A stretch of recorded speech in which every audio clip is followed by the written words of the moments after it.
There has never been a better time to be a home seller.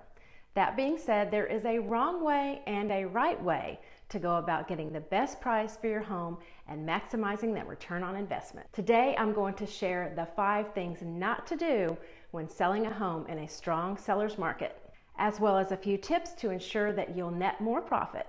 Stay tuned to the end to get my secret, little-known creative tip to maximizing that profit. So let's get started.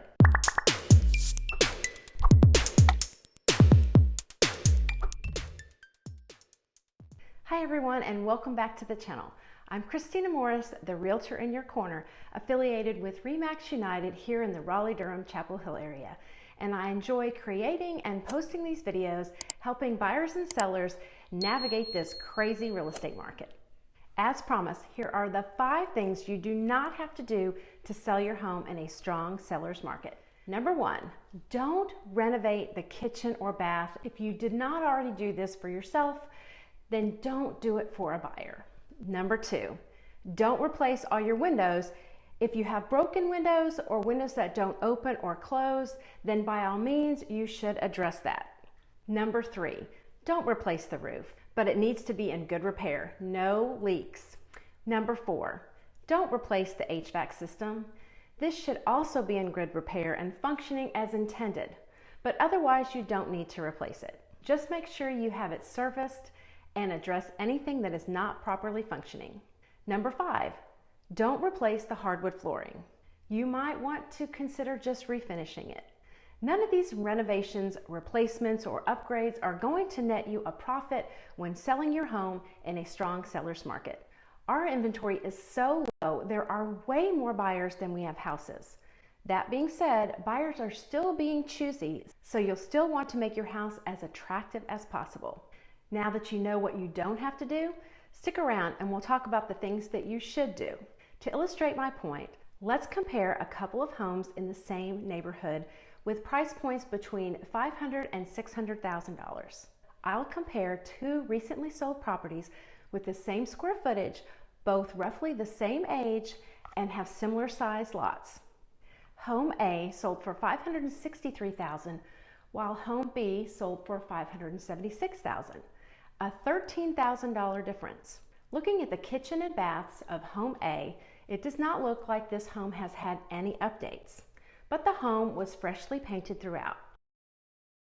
Home B had an updated primary bathroom and updated wood floors. However, I can confirm that all of these items had been done in prior years, affording the owner time to enjoy those things while living in the home. Let's say the sellers of Home A decided to make the same renovations to their home before putting it on the market. A bathroom renovation and new hardwood floors would certainly cost them way more than $13,000. Even if they were do-it-yourselfers, these updates just would not have made sense and would not have made them enough return on investment to justify the work. If you always wanted to or meant to do renovations and updates, now is not the time to do it.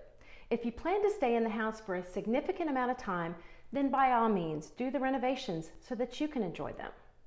Don't renovate a kitchen or a bathroom for someone else. Now, I will tell you that there are a few easy, cost-effective things that you can do to net more. The number 1 thing you can do before putting your home on the market is to make it look, smell, and show clean. And that, folks, means paint. Just like in our example of Home A and B, Home A simply put a fresh coat of paint on the home. It attracted multiple buyers and sold well above the list price.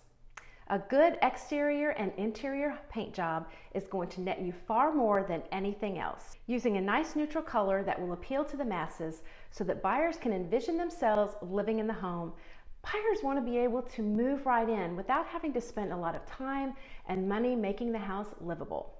They want a clean slate, and let's face it, compared to all the other items that may need to be done, paint is the cheapest fix and makes the greatest impact.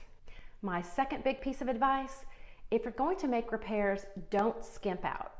When I tour homes with my buyers and I see a repair done cheaply or halfway, that's just a big red flag. It puts a question not only in my mind, but in the minds of buyers as to what else may be done poorly. Don't scare buyers away. If you have a small plumbing leak, Fix it properly and repair the damage it caused to remove any question in the buyer's mind. Number 4, put some lipstick on that pig. And what I mean by that is, if you've got an outdated kitchen and bathrooms, consider painting or refacing the cabinets, replace cabinet hardware, lighting, and plumbing fixtures. It can be done nicely and inexpensively and can make a great impression on a buyer, and it looks good in the photos, which we all know is what gets buyers to tour the house. Number 5, professionally clean, or better yet, replace carpet. A nice builder grade carpet in a neutral color is inexpensive and gives you a lot of bang for your buck. Remember when I said the home should look, smell, and show clean? Old carpet harbors lots of odors, and best to get that out of the house. Now, if your roof is 25 years old and your HVAC is 25 years old and your windows won't open and close and your property backs up to a busy road, then talk with your real estate professional on whether or not it makes sense for your specific situation and your specific market to make any of those upgrades. It might be easier and more lucrative to price your home accordingly and/or consider offering a buyer credit. Enlisting the help of an experienced, trusted advisor is more important than ever. Statistics show that by going it alone, sellers can lose 10% of their profit. Add to that the aggravation of selling your own home. Hiring a real estate professional more than makes sense.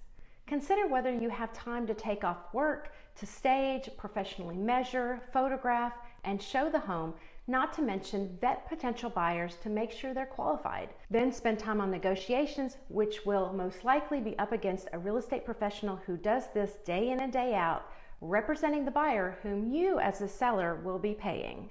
Your real estate agent will be well versed in all legal requirements and documentation needed to properly market and sell your property, and potentially keeping you from being sued. Now for that secret pro tip I mentioned. Depending on the circumstances, I often suggest that my clients do a pre-listing home inspection, especially if it's an older home and has several outdated and aging systems. Having that pre-listing home inspection can often put my buyers at ease, knowing all the in and outs of their home so that there are no surprises when the buyer ultimately does their home inspection. Knowing upfront what those items are and what they may cost to repair will allow you and your real estate advisor to price the home accordingly, and it'll give you an advantage when it comes to negotiating repairs. Information is power. Remember, the one with the most information often comes out on top. I often tell my clients that buying a home is exciting and fun, and selling, not so much. It's a lot of work, you have to move, and it can be very stressful, even in a seller's market. I hope the information that I've provided will help take away some of those nagging questions you have about what does and does not need to be done to successfully market your home for the best possible outcome. If you're selling, let me know how I can help. I'd love to share with you my plan to help you realize the maximum profit on your home with as few selling pains as possible. Or if you're in another area of the country, let me know. I have dozens of great contacts around the country that I can connect you with to get your house sold for a big profit. Again, I'm Christina Morris, the realtor in your corner. If this video is helpful, please like, subscribe, and share it. I do appreciate your watching, and until next time, I hope everyone has a wonderful day.